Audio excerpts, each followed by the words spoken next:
আচ্ছা, এখানে প্রশ্ন করেছেন যে মোহতারাম, রাত্রিবেলায় আমাদের জানালার পাশে কি যেন আওয়াজ করে এবং গাছ থেকে কখনো কখনো কটকট আওয়াজ হয়, কখনো কেমন যেন আওয়াজ পাই, এটা আপনাকে বলে বোঝাতে পারবো না।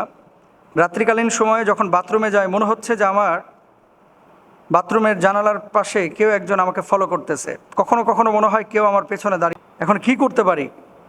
এতে করে কি আমি ধারণা করে নিব যে আমার বাড়ির মধ্যে বদজিনের আসর থাকতে পারে বা জিন থাকতে পারে? খুব ইম্পর্ট্যান্ট একটা বিষয়।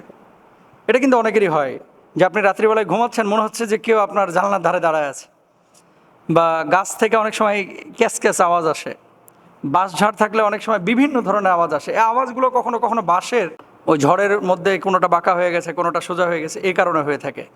কখনো কিছু পাখি আছে যেগুলো ওই যে কাঠ ঠোকরা ঠোকাঠুকি করতেছে, এই জন্য আওয়াজ আসে।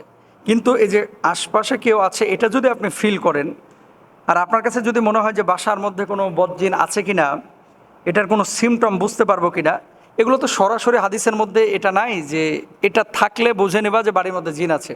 তবে এগুলো নিয়ে যারা কাজ করে তারা কিছু থিসিস, কিছু গবেষণা পেশ করেছে। এক নাম্বার কি?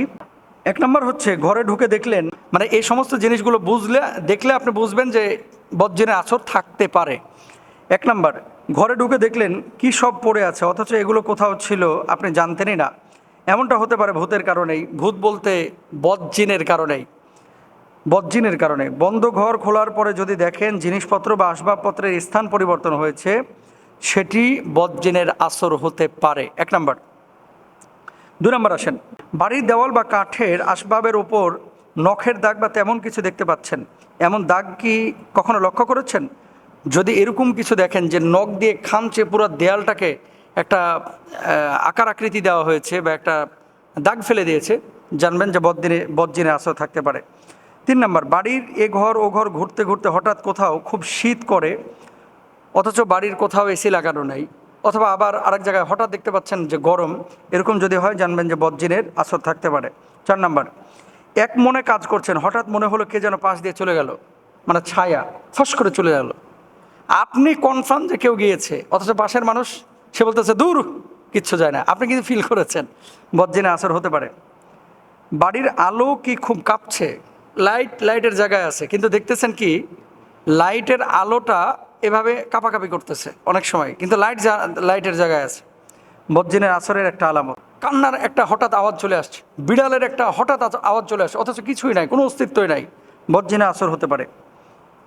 এরপর আসেন, হঠাৎ মনে হলো পাশে কেউ একটা দাঁড়িয়ে আছে কিন্তু ঘাড় ঘুরিয়ে দেখেন তখন কেউ নেই। এমন কি আপনার সঙ্গে আপনি মনে করেছিলেন যে আপনার ছেলেটা শুয়ে আছে, মনে করেছিলেন, আসলে আপনার সাথে শয় নাই।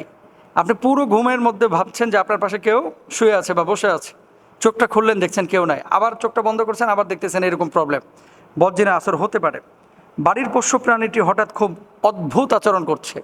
কুকুর বাড়ির সামনে থাকে একটা, দেখবেন যে কিছু সময় এমন নাচানাচি চিল্লাফাল্লা করতেছে, বদজিনের আসর হতে পারে।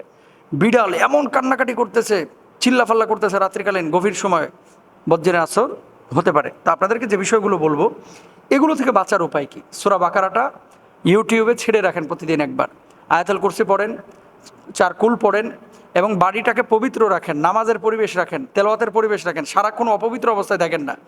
মেলামেশা করতেছেন বিছানার উপরে, তারপরে মনে করেন ওই বিছানাটাকে চেঞ্জও করতেছেন না, নাপাকি পড়ে আছে, এই জিনিসগুলো পাইলেই যে একেবারে জিনের আখড়া হয়ে গেছে আপনার বাড়িটা, এরকম বোঝার বা ভাবার কোনো কারণ নাই।